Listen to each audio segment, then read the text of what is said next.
of grumbling and complaining. All stylites should rid themselves of their emotions and psychology of believing those ways. Once you stop it and replace those attitudes with affirmations and praises, then all good things will come your way, the rough wind and rain will gradually cease, and the bright sun will shine on the road in front of you. How does one get rid of grumbling and complaining? Remember this Chanyuan value. The world is faultless. All faults lie within us.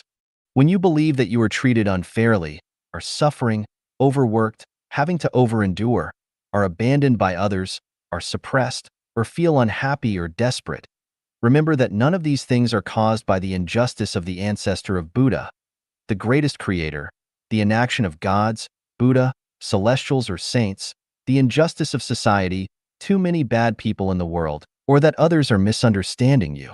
The root of the problem is definitely not in the outside world, but in you, yourself.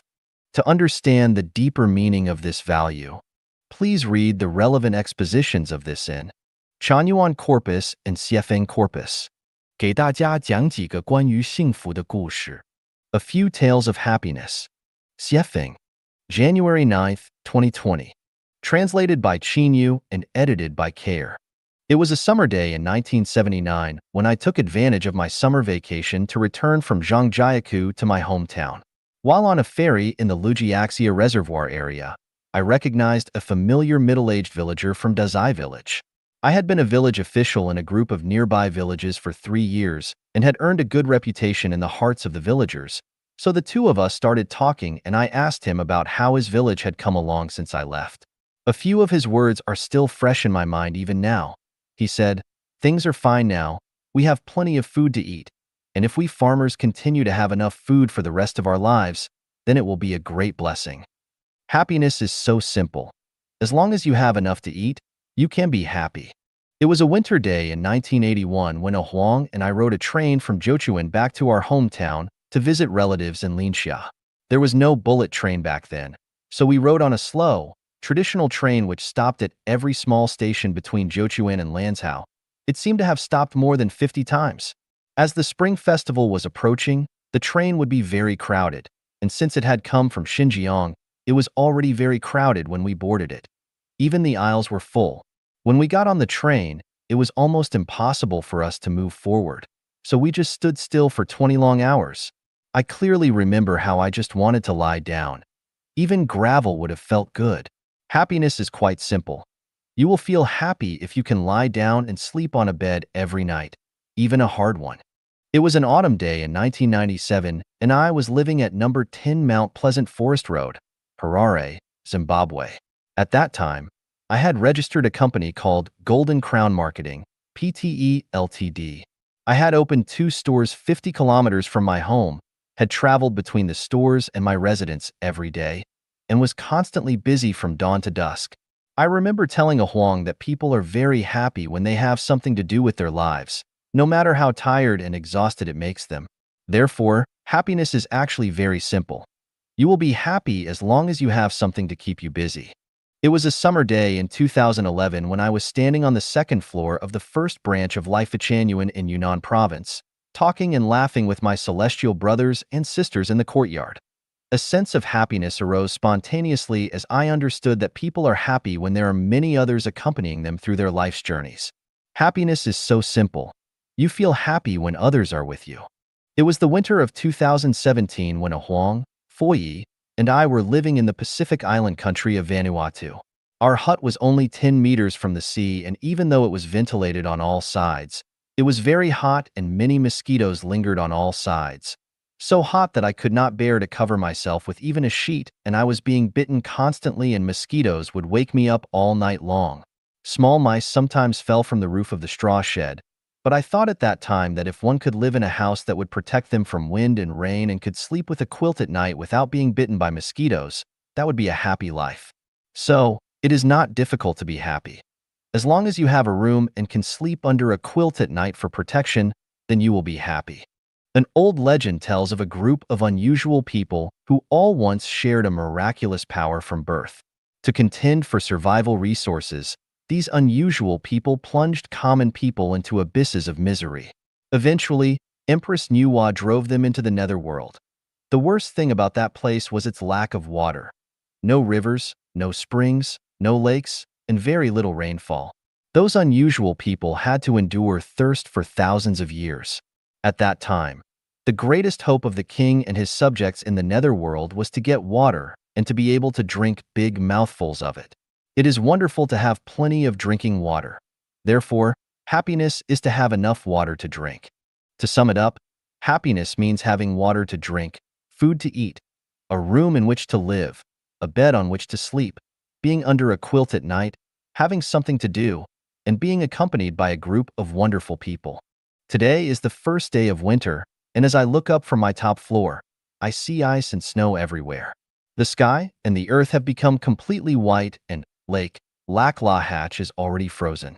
Except for some slight noise from vehicles passing occasionally on the Caribou Highway, RT97, no sound can be heard. This is the third winter I have spent in Canada, with last year's lowest temperature dipping to -29 degrees C, -20 degrees Fahrenheit, and the year before reaching -30 degrees Celsius, -22 degrees Fahrenheit. The British Columbia weather forecast shows that this Sunday, January 12, 2020, our highest temperature will be -26 degrees Celsius, -15 degrees Fahrenheit, and our lowest temperature will be -35 degrees Celsius, -31 degrees Fahrenheit.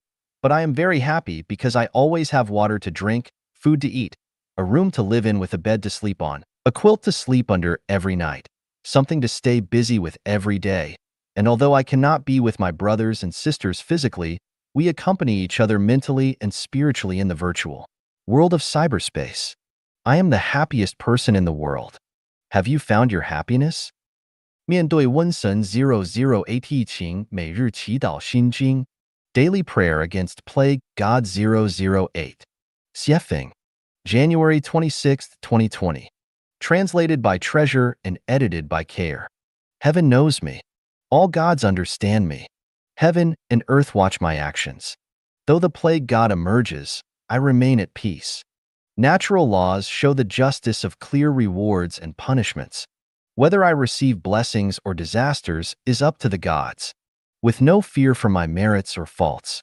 Neither complaining nor hating, as all result from karma. Even the sun and moon must run along their trajectories. I pray for the greatest Creator's forgiveness. I repent all my faults sincerely and no more wrongdoings. Surely, I will follow you if I can pass through this trial. No more destroying living beings or craving worldly delights. I will treat as I expect to be treated and protect all life. I feel the pain of other beings and revere life. No longer losing my temper, but treating everyone with kindness. Far from anger, taking all things as they are, and following my destiny. Always dealing kindly with predestined relationships, releasing all karma, and defusing all resentment. Neither fighting nor robbing, I will believe in the justice of Tao. Neither stealing nor swindling, I will be frank and righteous. Not involving with illicit sexual relations, I will shield my mind and body with kindness and goodness. I will never have an ego, never bully or control the weak, nor gain extra advantage. I will be just and abide by laws without any desire for that which is not mine. I will never produce impure or poisonous things. I will keep my mind clear and bright and be faithful to my words at all times. I will never gather movable property, but keep my mind clean. Revering gods and Buddha, my path will be smooth and bright. Listening to saints and celestials, adversity will become prosperity. With virtue, my blessings will always exceed my desires. Never again will words from my mouth hurt others. No more steps will be taken along evil paths. All of my mind's thoughts will be based on love for all beings. I will conduct myself honestly. Once the roots are established, the path will lead straight. Divine meshes are large, but with no gaps. God shall test my heart and crumble my bones if I do evil again. As I pray more to the ancestor of Buddha, show me pity and keep the plague from my door. I will be righteous as I pray for all gods to bless me. I will observe Life-Genuine values and follow the guide's lead, and associate with celestials to elevate my life towards heaven. My heart is now clear, pure, quiet, joyous, and with gratitude and a bright future ahead. 杨改兰无华焰现象给我们的启示 Enlightenment from the phenomena of Yang Galen and Wu Huayan. Xiefeng. January 19th, 2020. Translated by Qin Yu and edited by Kair. Yang Galen committed suicide at the age of 28 after having killed her 4 children. Wu Yanhua, who starved herself as a junior student, was down to only 43 kilograms when she passed at the age of 24. The death of Yang Galen and Wu Huayan is a common social phenomenon. Yet these two events were simultaneously extreme and yet typical. In fact, plenty of similar phenomena exist, though we rarely hear of them. Reading the books without words is to read everything, including people, society, and phenomena, so as to gain enlightenment from them. It is the original work without artificial processing from which you can derive the most authentic information and enlightenment of an opening spiritual sense. From their roots, these kinds of tragedies have their own internal causal logic, which can be said to be under fate's control. I do not want to explain this here, lest I appear to lack humanity and sympathy, so today I will simply analyze the external logic of her tragedy.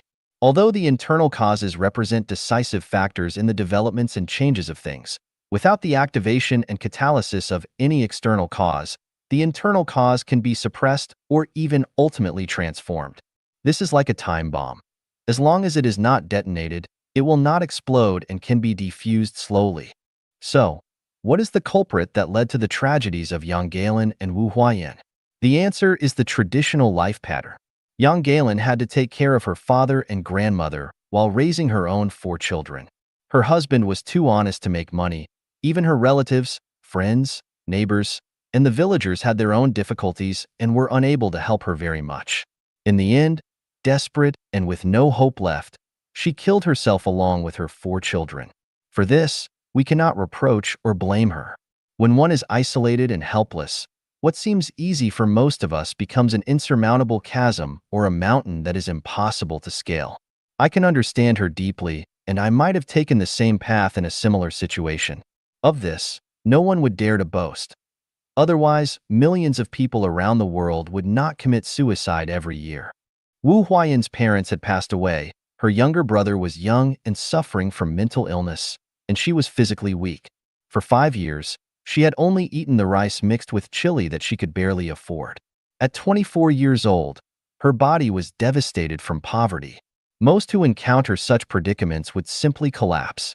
Now let us suppose that if Yang and Wu had lived in the new oasis for life created by Life Genuine, this kind of tragedy would never have happened. In traditional families, once the most important breadwinner gets sick or passes away, the family falls upon hard times. Relatives, friends, neighbors, and villagers will only offer slight comfort and give breadcrumbs at most, but they cannot solve their fundamental problem. If such a situation were to occur in the new oasis for life, support for the old, the children's education, and the expenses of everyone's illnesses would be borne by the home so that anyone could get through the difficulties easily without despairing. The working people in China always place their expectations for better lives on wise emperors or clean and efficient governments. This is wrong thinking. For thousands of years and even into the modern era, tragedies are still happening. Therefore, instead of depending on others and on society, and instead of condemning and blaming the indifferent people and the government, it is better to leave the sea of hardship to avoid tragedies. Anyone can take this road easily, that is, by not marrying, but by incorporating themselves into another mode of production and life in the new oasis for life created by Life Genuine. In this way, they will get another life which can even be said to be a paradisiacal one. The greatest creator, gods, Buddha, celestials, and saints have always cared about everyone, including the workers. They have pointed out a clear path for us and created the most idyllic life mode by which we can all lead good lives, but people neither listen nor follow. This is not because the greatest creator, gods, Buddha, celestials, and saints are merciless, but is because we deserve it. We blame neither them nor society or others. If we want to blame anyone, then we must blame ourselves. We all have our own selfish calculations, and our selfishness decides everything. 如何处理理想和现实之间的矛盾 Resolving the contradictions between reality and the ideal. Xiefeng, December 20th, 2019. Translated by Chinyu and edited by Care. The reason why I have great trouble is that I have a body. If I had no body, what trouble could I have? Tao Te Ching. Since I have a body, then I also have worries of food, clothing, housing, life, old age, sickness, death, favor, humiliation, panic, fear, and much more. If I had no body, I would have none of these worries.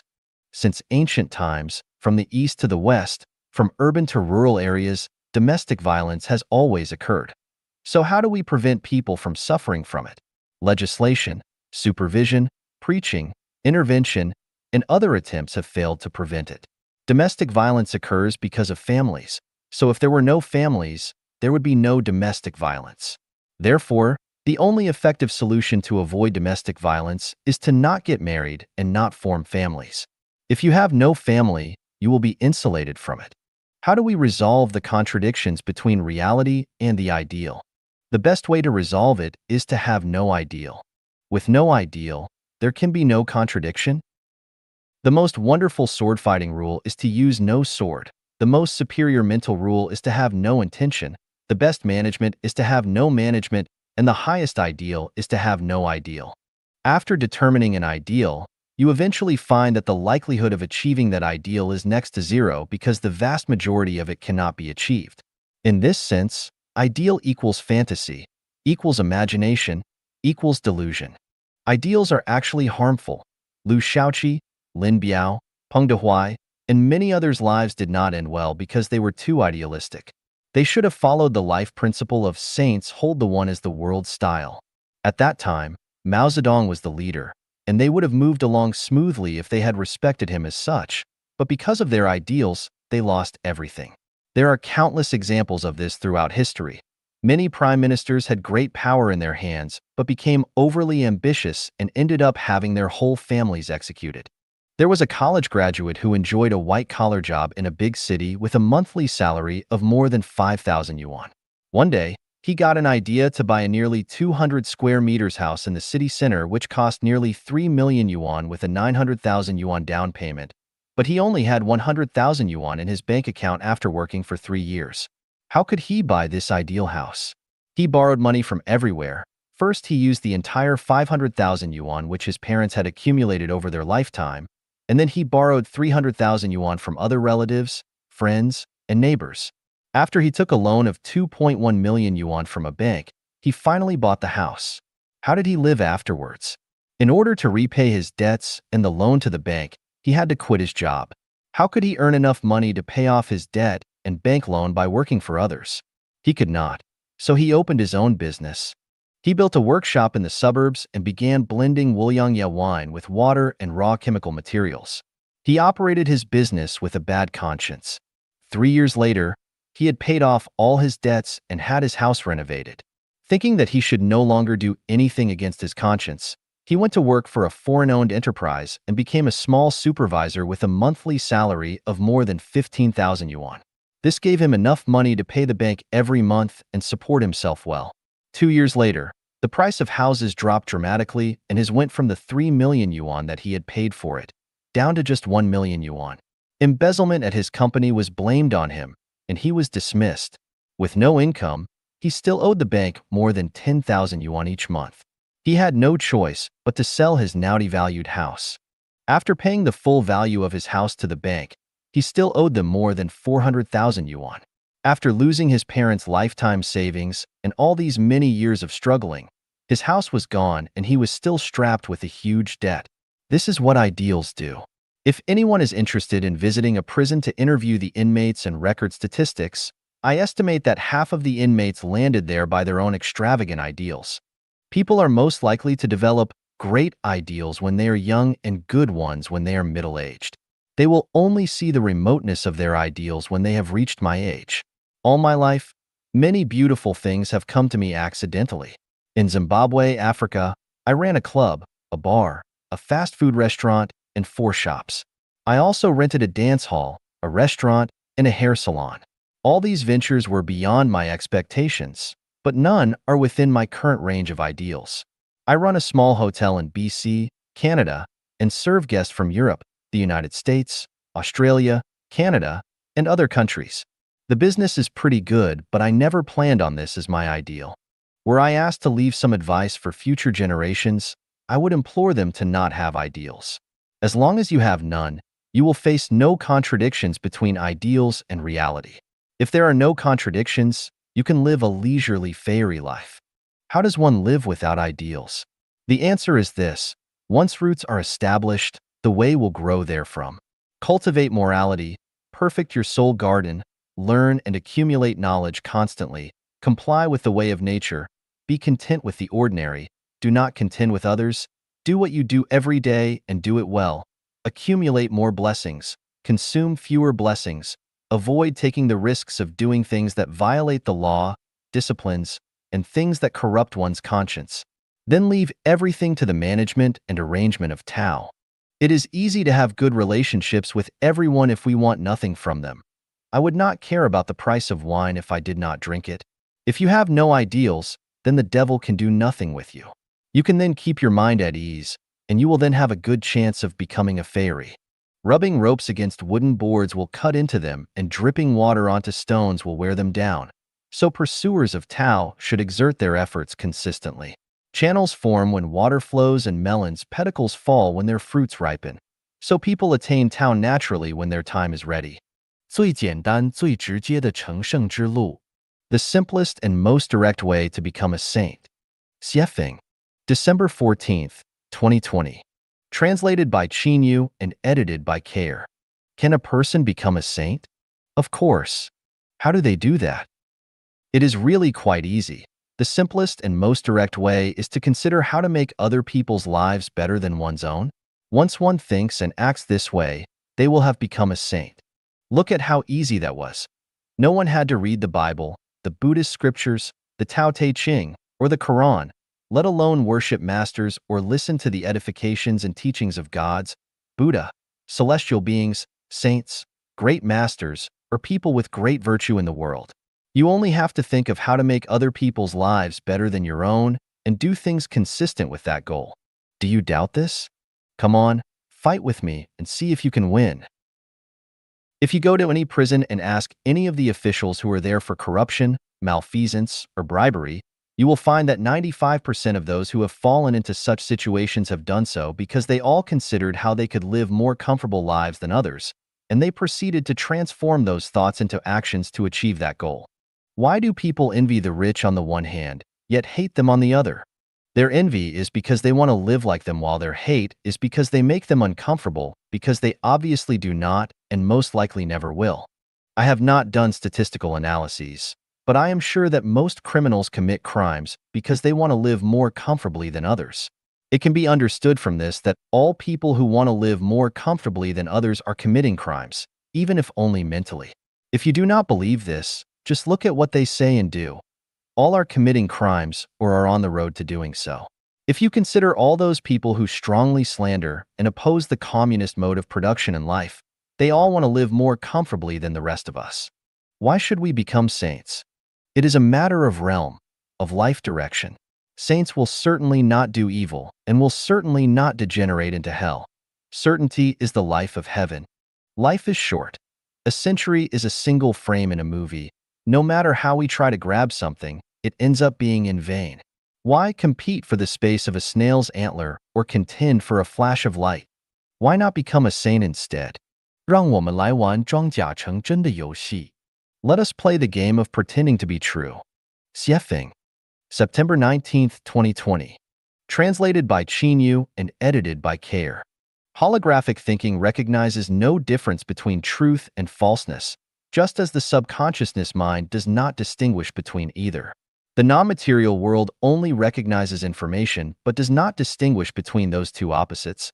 Therefore, playing the game of pretending something to be true can be very interesting. A man came to Buddha and asked, "Buddha, let 100 families provide for me." As a result, he became a beggar, and they did. A woman came to Buddha and prayed, "Buddha, let others serve me." As a result, she became ill and her relatives served her in bed all day and all night. Let us start playing now. People around a healthy man told him pitifully and seriously, "You look horrible. You must be ill." Everyone kept telling him this until he soon became ill. You can fool yourself. For example, your kidneys are both good, but you keep thinking that something is wrong with them. After a few days, both of them fail, and you will be relegated to being on dialysis treatment. You think, it is such a pain to work every day. I wish I could lie in bed for a few days. Soon, you will be suffering, if not from a stomach pain, a headache, or nerve damage, then it will be from your having sprained or broken your leg. You will surely be lying helplessly in bed for a few days. Those three pretend games are all passive, negative, and pessimistic, and we should never play them. Let us play active, sunny, optimistic, and positive games such as these 8. If you feel ill or have a disease, then you will need to pretend to be healthy. You should believe in your heart that you are not sick, that every part of your body is well. After pretending this for a while, you will recover soon. If you hate someone, even to the point of wanting to spit in their face, then you must pretend that you like them very much and tell them things like, handsome, you look cool, you are the greatest. After a short while, you will no longer hate them. When you are eating but you have no appetite and the food seems bland and tasteless, you should pretend that you like the food in front of you. If you do your best to convince yourself that the food is delicious, nutritious, and perfect, that you enjoy it very much and that many people in today's world are suffering from hunger and malnutrition, but that you are blessed to have such wonderful food, then from what had been a simple and boring meal, you will enjoy tasty delicacies. Someone is indifferent or unconcerned about you, so you should pretend that they treat me the best, they care for and love me the most. After a while, they will become the one who does all three. If you feel yourself becoming aloft, then you should pretend to be transcendent, natural, and elegant. Over time, your worldliness will drift away. If something is bothering you, then you should let others see your vigorous, high-spirited, and confident side. Pretending this way will soon rid you of your troubles. If you have expired drugs or stale food, you should think this way: panacea will be born from my old stuff. If I consume them, then all my ailments will disappear and I will also see unexpected benefits, and you will become rejuvenated and be in an amorous mood. Whatever you truly believe will be fine and good for you. When you encounter stoppages that annoy you and make you hesitant, you should think, the greatest creator loves me the most, and the ancestor of Buddha, the greatest creator, through Tao, will definitely arrange the best plan for me. Then, do not worry about it any longer, for it will surely come to pass. Keep pretending that lies are true until they become as such. You can draw inferences about other cases from these 8 instances and pretend that all ugly truths are actually beautiful lies until beautiful truths are eventually born. Such fun games require few investments but offer great benefits and are worthy of your seriously performing and enjoying them. Pretending to be true is to create a state of mind with your heart. These are the lowest levels of games that celestial beings play. We need to play them more often. 跟导游混跟导游疯. Follow the guide and play crazily with him. Xiefeng. December 2nd, 2020. Translated by Qin Yu and edited by Care. The sun rose at exactly 8 o'clock this morning, showing half of its face above the top of a tree near Lac La Hatch. It turned dark at 4:30 p.m., and by 5 o'clock, I had lit all the lights both in the corridor and outside. Near the summer solstice, dawn breaks at 4 in the morning, and it does not get dark until 11 at night. During our summers, days last 19 hours but nights are only 5 hours long. But in winter, days are only 9 hours long while nights last a full 15 hours. So, how much daylight and nighttime have I experienced throughout the year? The answer is that the total lengths of days and nights are exactly the same as anywhere else in the world. This revelation tells us that the greatest creator gives equal blessings to everyone. Here is the big question though. Why do some people seem to have more blessings, while others have fewer? The blessings from the greatest creator are constant. I compare them to these 100 yuan. A dying father gave each of his 6 children a pre-inflated 100 yuan legacy on his deathbed. The first one invested the inheritance in stocks and now has more fortunes. The second invested the gift to learn a craft. At first, the inheritance was almost gone, but after a few years of developing skills, fortune came and a comfortable life was achieved. The third one recycled the gift to a church hospital and was awarded a maintenance job in the hospital for doing so, and lived a satisfied life with a small but adequate income. The fourth one bought a set of high-end clothes and went into and out of high-grade hotels, restaurants, and casinos all day, eating, drinking, and playing. In a few years, all of the money was gone, and the recipient had to beg for food on the streets. The fifth one bought several guns with the yuan and gathered some criminals to rob people, until finally being thrown into prison. I forgot what the sixth one did, but you can figure something out. In this way, we can understand that the greatest gives everyone the same amount of blessings, but why some people have so much more than others? Since I understand this, I know that I should eat all the rice from my bowl at every meal. If anything remains, I will never throw it away but will save the leftovers to eat the next day because I know that I only have a limited number of blessings, and once I consume or waste them all, none will be left and I will hungry. Of course, I dare not buy extra clothes and shoes, so I wear my clothes until they become unwearable. Right now, I have a cotton shirt on with 2 sleeves that are worn out. No one can see it anyway, so I will continue to wear it for as long as it keeps me warm. Would you like me to treat myself more luxuriously and extravagantly? Over my dead body? No way. I am not afraid of people talking about me, but I am afraid that I will starve or go naked after all my blessings run out. Yuan Tiangang, the author of the Tuabei prophecy diagram, met Wu Zetian, a baby in swaddling clothes, who was deliberately called a boy by his parents. After practicing physiognomy, reading faces, on the baby, he remarked, "This child has the emperor's face, a dragon's eyes, a phoenix's neck, and looks as noble as Fuxi. If she is a girl, then she will master the world." Author Liu Bowen, who wrote the tablet inscription of the Jinling Tower, said in his inscription 600 years ago, Jinling Tower, Lu Ji built it, Jie will demolish it." It turned out that the Jinling Tower was built by Lu Ji and was demolished by Chiang Kai-shek, Jiang Jie in Mandarin, 600 years later. On August 22, 2019, Indian prodigy Anand uploaded a video on YouTube in which he predicted that the world would enter a difficult period from November of that year until April of the following year. Over those 6 months, a plague would spread around the world and global tensions would intensify, exactly as predicted. What do you think after reading those 3 stories? What I think is that a person's fate is fixed from the moment they are born. What kind of people anyone will become and what they will accomplish have already been set by the greatest creator, so do not struggle blindly anymore. Just follow the guide and play with him crazily. It is easy and simple, so what do you say? 心灵鸡汤是一种麻醉品. Chicken soup for the soul is an anesthetic. Xiefeng, December 12, 2020. Translated by Quinn Yu and edited by Kair. Patients would suffer from unbearable pain if doctors did not give them either local anesthetics or even general anesthesia to allow them to remain calm during their surgical procedures. Anesthetics benefit people when they are used properly, but they are terrible when they are abused, overly used on a regular basis. When people are suffering from worry, pain, anxiety, or fear, and we numb their spirits and souls, they will be relieved of their temporary difficulties and survive. But if those parts of them become anesthetized too much, then they will become soulless, walking corpses. Chemicals cannot relieve human pain forever, and spiritual healing cannot eradicate their trouble, pain, anxiety, sorrow, and fear, and will eventually aggravate their sadness even more.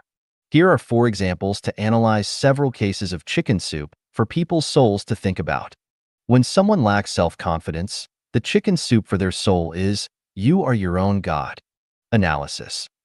This chicken soup for their soul make them feel great for a while, that they can control their own destinies, and that they are the masters of their universes. As a result, people who consume this chicken soup for their souls become blindly optimistic, arrogant, ignorant, shameless, and they will become mental patients over time. When someone feels like no one loves them, the chicken soup for their soul is, "You should love yourself." As long as you can do that, then the world will be filled with love. Analysis. The effect of this kind of chicken soup for their soul is to make them create illusions and feel that as long as they love themselves, then the world will love them whether the world really does or not, and that as long as they love themselves, the plot of the whole world will turn over and become captive to their love. The result is that they will become more selfish and completely ignore the cruelty of reality. If a person was originally a slacker, then by loving themselves, they will become lazier and lazier. The more that dogs love themselves, the more they become themselves. When someone is disgusted by their surroundings, the chicken soup for their soul is, you must accept everything. Analysis. After drinking this chicken soup for their soul, they instantly feel that the world is vast, that they rule 100 valleys, and their hearts are widened. As a result, they turn themselves into a dump because dumping sites will absorb everything. When someone feels lost and faces their environments pessimistically, this kind of chicken soup for their soul works well. Look inward, because what you have there decides everything. Analysis. After drinking this kind of chicken soup for their soul, they can calm down and feel that they have been saved. They feel that so long as they look inward, they can solve all the problems that they are facing. The bread will have of, the milk will also have of, as if to become a god is just a piece of cake and the whole world is under their control. The result is that after a long period of seeking inwardly, they will not find villas and supercars or beauty and delicacies, let alone God, Buddha, celestials, saints, or heaven. Gradually, they will finally become expressionless and numb and become more and more separated from the outside world until they become haggard. Such chicken soup for the soul is now full of roads on social media, and this is a sign of the nation's decline because chicken soup for the soul is an anesthetic and will become ineffective after prolonged use. A poor, hungry, emaciated, and malnourished beggar, with a shallow complexion and looking dull, was sitting and worrying on the sidewalk as four wise people brought with advice. A nutritionist came along and said to supplement their nutrition by eating more mutton soup and better eat a bowl of bird's nest porridge every day. After a while, a kind-hearted soul came over and said, "It seems that you are not in good shape. It is said that there is a wise personal trainer in America, so do not waste your time sitting here. Hurry up and fly to America to find that specialist for some conditioning." Later, a master came and said, "Look inside yourself. You have all kinds of delicacies and Manchu Han imperial feasts inside yourself. If you concentrate on seeking inwardly, you will have ample food and clothing." Later, an even more enlightened master came and said not to worry about the present. You are your own God. You must love yourself first, then you will be famous all over the world. Those four people were all offering chicken soup for the beggar's soul. 把有限的人生投入到无限的为众生服务中去. Put your finite life into the infinite service of all living beings. Xiefeng, December 13th, 2020. Translated by Qin Yu and edited by Care. The greatest values and most perfect qualities of people are embodied in their service to other living beings. The states, moral levels, and patterns of people are measured completely by the quantity and quality of their service to them. The theories and practices of the world are vast, but the ones with the greatest value are the most profound and are the most direct way to embody the value of life and sublimation of life to serve them wholeheartedly. Only those who do this with all their hearts are entitled to go to heaven.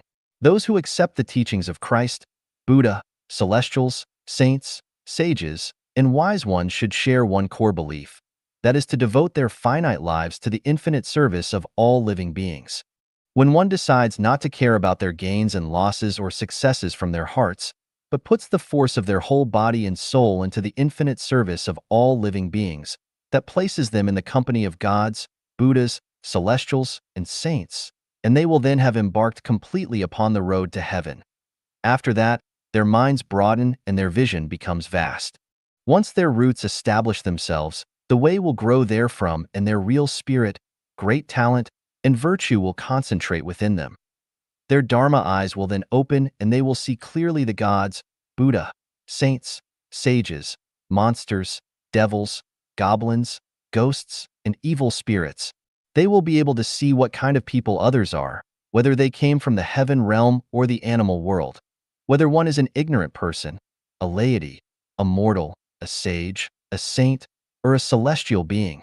They will be able to distinguish truth, falseness, kindness, evil, beauty, and ugliness from complicated phenomena and will know which way leads to heaven and which way goes to hell. How does one put one's finite life into the infinite service of all living beings? First of all, we should understand what living beings are. They are the lives created by the greatest creator, including all those created by gods and celestial beings according to the greatest creator's will and drawings. These lives include microorganisms, insects, plants, land, water, animals, people, and other various kinds of lives, and serving all these lives is also serving all of their lives. All living beings and the greatest creator are one. So serving the former is ultimately serving the latter. How to serve all living beings. Here are 12 of the many ways that we can serve all living beings. By not thinking of hurting living beings, but of cherishing and taking pity upon them. By not destroying grass, forests,